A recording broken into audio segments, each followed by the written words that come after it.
con la síntesis de cDNA. ¿Listo? cDNA quiere decir DNA complementario o ADN complementario. ¿Listo? Para poder explicar esto, he colocado aquí un ejemplo que representa, esta es nuestra célula, es un linfocito T, ¿listo? Y ahí arriba tienen ustedes un virus, el virus del HIV, el virus de la inmunodeficiencia humana, que causa el SIDA, ¿sí? Bien. Entonces, ¿o para qué les coloco esto? Porque la síntesis de cDNA, ¿sí?, es la técnica molecular por la cual podemos obtener, a partir de una hebra de RNA, una molécula, ¿sí?, una cadena de ADN, ¿listo?, para iniciar luego procesos de replicación, transcripción y producción. ¿Listo? Entonces, la síntesis de cDNA, así como se hace en las células, también se puede hacer de forma in vitro, en el laboratorio. ¿Listo? Ahora voy a explicar cuando sucede esta síntesis a nivel de un organismo. ¿Listo? Y justamente esta síntesis la hacen algunos de los virus que tienen como material genético ARN. ¿Tienen el lenguaje? Aquí lo hay.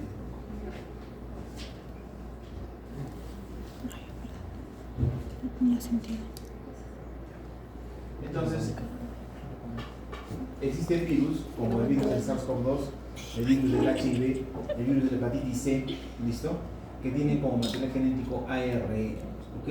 Entonces, estos virus, cuando quieren infectarnos, ¿no?, lo que hacen primero es tratar de penetrar nuestras células, ¿listo? Y lo pueden hacer muchas veces por endocitosis, lo que está haciendo este señor. Este virus, miren, que está ingresando por endocitosis. ¿Y qué sucede? Cuando ingresa por endocitosis el virus, lo que hace es dejar ingresar al citoplasma su material genético. Y aquí está dejando el material genético hacia la parte interna del citoplasma. ¿Listo? Como les decía, el virus del HIV presenta como material genético ARN. Así es que el ARN está ingresando a la célula hospedera, que sería en este caso el linfocito T. ¿Listo? En la célula hospedera, ¿qué va a suceder? Este RNA debe de convertirse a ADN. ¿Listo? Y esa conversión de ARN a ADN se llama síntesis de cDNA, o también conocido como retrotranscripción. ¿Listo?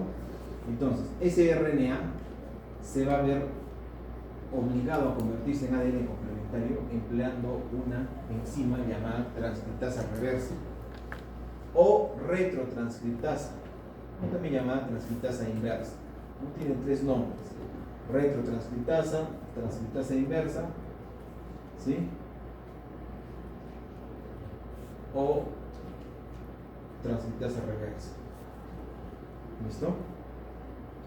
Entonces, esta transcriptasa reversa lo que va a hacer es formar una molécula de DNA. ¿Listo? Entonces, miren, aquí tenemos RNA que se está sintetizando con la transcriptasa reversa y va a formar una hebra de ADN. Está aquí. ¿Listo? Y luego la enzima DNA polimerasa se va a encargar de sintetizar la otra hebra de ADN, permitiendo que ahora haya dos hebras de DNA. ¿Listo? Llamándose ello ADN complementario. Una vez que tenemos ese ADN, se puede iniciar la transcripción, traducción de proteínas, ¿correcto? Y los virus, al hacer su transcripción y traducción de proteínas, pues van a generar las proteínas que van a formar nuevamente un virus que va a salir hacia el exterior a infectar, en este caso, otro linfocito, ¿sí?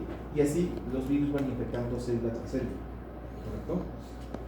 Entonces, esa transcripción que se hace a nivel celular, y el mejor ejemplo son los virus, pues también puede ser inhibida. ¿Listo? Y aquí viene el trabajo con, ¿se acuerdan? Los antibióticos, ¿para qué sirven? ¿Para qué tomamos un antibiótico? Para eliminar una bacteria, una infección bacteriana, ¿verdad? Sí. Y para eliminar una infección viral, los retrovirales, ¿verdad? Los retrovirales, ¿sí? Entonces acá miren, sigue siendo el ciclo biológico del HIV en la célula del linfocito, pero donde ustedes están viendo inhibidores, ¿sí? Allí son los puntos donde pueden actuar los antirretrovirales, ¿no? Entonces, por ejemplo, si yo inhibo con un antirretroviral la actividad de la transcriptasa inversa, no voy a poder pasar de RNA a DNA complementaria. ¿Listo? Entonces, este virus ya no va a poder hacer su transcripción y producción. ¿Se dan cuenta? Entonces, por eso es muy importante el uso de los retrovirales, porque atacan a regiones específicas de la formación viral. ¿Listo? Bueno, eso se verá en inmunología, pero lo que quería que sepan es que un inhibidor de la transcripción inversa en organismos como los virus son los antirretrovirales, ¿no? ¿Es compañero de ustedes? Ok. Entonces, ¿para qué nos va a servir, chicos, llegar a DNA complementario? ¿Para qué vamos a hacer este procedimiento, no? Acuérdense, tenemos aquí el CAP, aquí la colita de Poliara, ¿sí? Y esos son exones. Bien, acá es 5' y aquí es 3', ¿verdad? ¿Cómo se le llama esta molécula? RNA mensajero, ¿de qué tipo? ¿Maduro y maduro? No. Maduro. ¿Maduro y maduro? Maduro. ¿Maduro? Maduro. Maduro, porque hay examen. No sé. Maduro. ¿De dónde se produce el RNA? ¿De dónde sale el RNA? ¿De dónde? Ok, de una hebra de DNA, ¿verdad? Eso se llama transcripción. ¿Listo? Ok. Y cuando se produce el RNA, es un RNA maduro e inmaduro, ¿verdad? Entonces, un RNA inmaduro, ¿qué contiene? El 5' y 3' contiene intrones más exones. ¿Listo? ¿Sí? Ok. Y para que madure, ¿qué tiene que suceder? ¿Qué se salen los Tiene que haber un splicing alternativo, ¿no? Y el splicing lo que hace es eliminar a los intrones, ¿correcto? Y luego con una DNA ligasa, perdón, con una RNA ligasa se unen todos los exones. ¿Qué más debería haber para que se pueda dar un RNA maduro? En la 5', en la región 5', formarse la caperuza, la 7-metilguanosina, o conocida como CAP. ¿Sí? Y al otro extremo, que se acoplen las colitas de Poliara. ¿Listo? ¿Para qué sirven estas dos señoritas? Para darle estabilidad a la molécula de RNA durante el proceso de traducción. ¿Listo? ¿Ok? Eso es lo que han logrado ustedes estudiar de transcripción.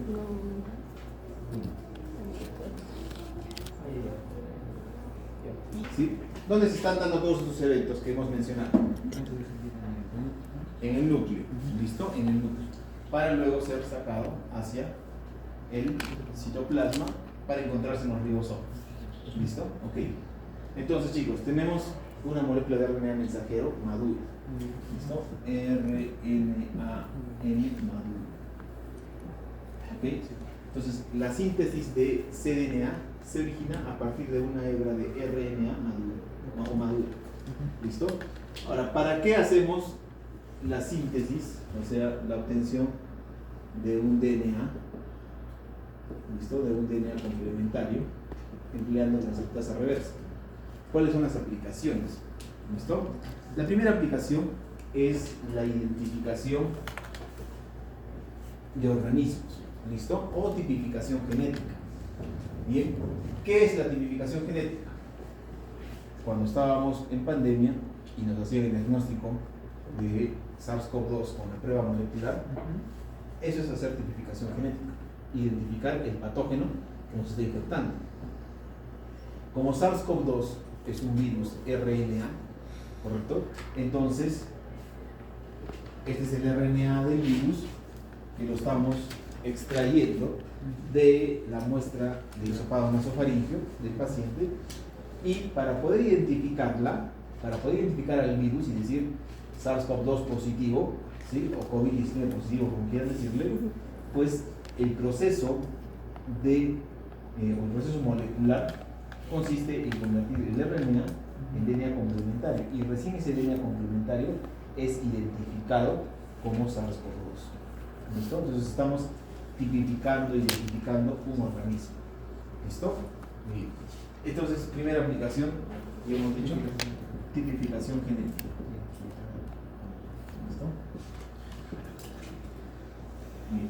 Segundo, expresión genética.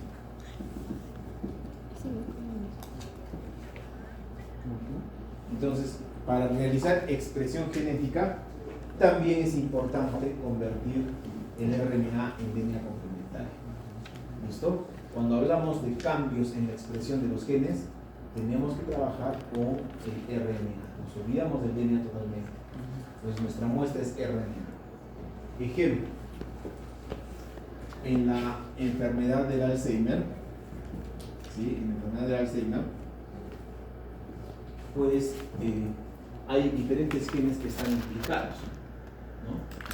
El gen PSN1, el gen PSN2, el gen APP, la coenzima E, el gen base 1, el gen base 2, por ejemplo, ¿sí? El gen GSK3,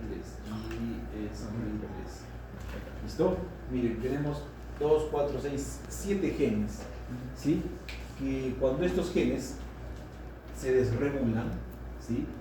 Su expresión no es normal, puede aumentar o disminuir, pues se relacionan con el desencadenamiento del Alzheimer. ¿Listo? Entonces, para poder evaluar cómo está la expresión genética de estos genes relacionados con Alzheimer, tengo que de una muestra, ¿sí? De una muestra de mi paciente que presuntamente tiene Alzheimer, extraer RNA y evaluar la expresión de cada gen. Entonces, al RNA que logro extraer del paciente, lo convierto en DNA complementario y empiezo a evaluar la expresión de cada uno de estos genes y poder ver la relación que tenga con el Alzheimer. ¿Están sobreexpresados o están inhibidos? A eso se le llama expresión genética. ¿Listo? En el cáncer de mama, en el cáncer de ovarios, tenemos genes que están produciendo algunos receptores de progesterona, receptores de estrógeno y HER2, ¿listo? O HRE2. ¿Sí?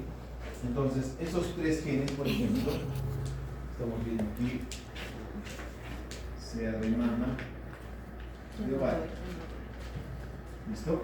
Entonces tenemos receptores de estrógeno, receptores de progesterona y el HER2. ¿Listo?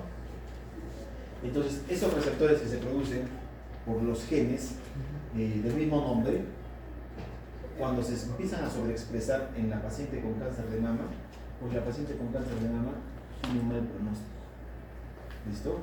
Primero, mal pronóstico, o sea que sus resultados, por más que empiece un tratamiento, no van a ser buenos. Segundo, probablemente no responda al tratamiento que se le vaya a dar.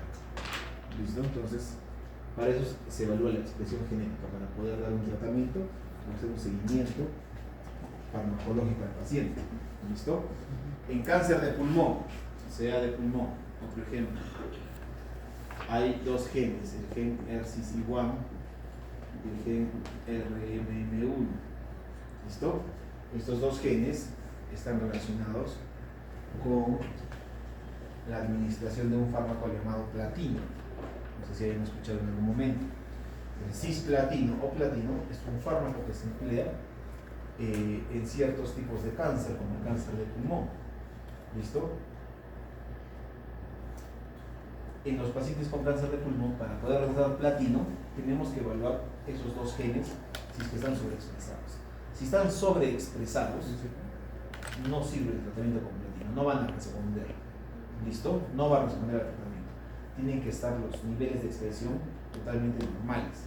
Entonces, ¿qué es lo que se hace con estos pacientes? Se toma una biopsia de pulmón, ¿sí? Se extrae RNA de esa biopsia y se ve en busca de la expresión genética de estos dos genes. Pero para eso tengo que hacer ADN complementario porque estoy tomando una muestra de RNA. ¿Listo? Entonces, eso es expresión genética. Evaluar los cambios a nivel genético, ¿listo? O evaluar el comportamiento de nuestros genes, ¿listo? Ok, entonces, como dice aquí ya un poco la teoría, ¿no? Dice, un DNA complementario o cDNA puede ser sintetizado in vitro, lo que les dije. En el laboratorio podemos obtener DNA complementario a partir de una muestra de RNA, pero también lo podemos hacer a nivel de las células, ¿sí? Como por ejemplo los virus, ¿correcto? Utilizando una enzima llamada transcriptasa reversa, inversa o retrotranscriptasa, la cual es una DNA polimerasa dependiente de RNA. ¿Listo? Entonces, la enzima transcriptasa reversa es una DNA polimerasa. ¿Listo? Es una DNA polimerasa, pero que depende de una hebra de ADN. ¿Listo? Entonces, aquí en esta última diapositiva, miren, tengo la hebra de RNA madura. ¿Listo? Aquí todavía me falta el K. ¿Listo? Ya está, totalmente madura, son exones. Entonces, en la colita de cualidad, ¿sí? Para yo poder sintetizar DNA en el laboratorio o in vitro, tengo dos métodos. El primer método es el uso de los oligo-DT. ¿Listo? Primer método de obtención de síntesis de DNA complementario es los oligo-DT. ¿Listo? ¿Qué significa oligo-DT? Es un conjunto de timinas. ¿Listo? Es una secuencia de timinas, como lo están viendo ustedes aquí. ¿Listo? Y estas timinas se pegan, se unen por complementariedad a la hebra de adeninas que tiene al final. ¿Listo? Esto hace que le dé estabilidad a la nueva molécula que se va a crear. ¿Listo? Bien, ya se unieron adeninas con timinas. Ahora va a ingresar una enzima llamada transcriptasa reversa o transcriptasa inversa o retrotranscriptasa. Y en el medio tenemos nucleótidos trifosfatados, timina, adenina, guanina, citosina. Así es que la enzima transcriptasa reversa, como es o tiene actividad polimerizante, porque es una DNA polimerasa, va a encargarse de crear la nueva hebra. Y ustedes están viendo aquí la hebra de DNA complementario que está apareciendo. ¿Listo? Si el RNA mensajero tiene, no sé, pues, esta secuencia, ¿sí? Entonces la RNA polimerasa, la transcriptasa reversa, va a empezar aquí y va a empezar a crear la hebra en este sentido. ¿Listo? Entonces, si tengo uracilo acá, en la nueva hebra debo tener adenina. Si tengo adenina acá, debo colocar timina. Ya no uracilo porque es una hebra del DNA. ¿Listo? G, C, C, A. Y así va creando hasta el final. ¿Listo? Eso hace la retrotranscriptasa. Bien. Pero hay un momento en el que el RNA se acaba. ¿Sí? ¿Y ese RNA se acaba en qué lugar? ¿Se acuerdan? ¿Se acuerdan? A, T, G. AUG. ¿Verdad? AUG. Que es el start code, ¿verdad? ¿Correcto? Entonces, va a terminar ahí. ¿Correcto? Entonces tendríamos C, A, T. ¿Listo? Ok. Entonces, para que ya no siga en actividad la enzima transcriptasa reversa, se inhibe esa enzima añadiéndole otro tipo de enzima llamada RNasa H. RNasa H. La RNasa H lo que hace es inactivar a la transcriptasa reversa y romper o lisar el RNA mensajero. Miren cómo está. Y ahora este RNA está roto, listo, y queda ya inestable. Así es que desaparece el RNA mensajero y me quedo con la hebra de DNA complementaria. ¿Listo? Luego vendrá la enzima DNA polimerasa y hará la nueva hebra de ADN teniendo ya dos hebras. Y eso hará que pueda hacer replicación, transcripción y todo eso. ¿Listo? Bien. temperaturas a las que la transcriptasa reversa trabaja. Para que la transcriptasa reversa pueda crear la hebra de DNA complementario, tiene que estar entre 40 y 50 grados. ¿Listo? Entre 40 y 50 grados. Y tienes que darle entre 30 a 60 minutos de trabajo. ¿Listo? A esa temperatura, por ese tiempo, la RT empieza a crear la nueva hebra. Y cuando la inhibes, cuando le añades la RNase-H, pero esa RNase-H tiene que estar a 37 grados por un espacio de 15 minutos. ¿No? Están las condiciones de eso. 37 grados por 15 minutos. ¿Listo? Ok. Esa es nuestra primera forma de obtener DNA complementario. Utilizando oligonucleotidas.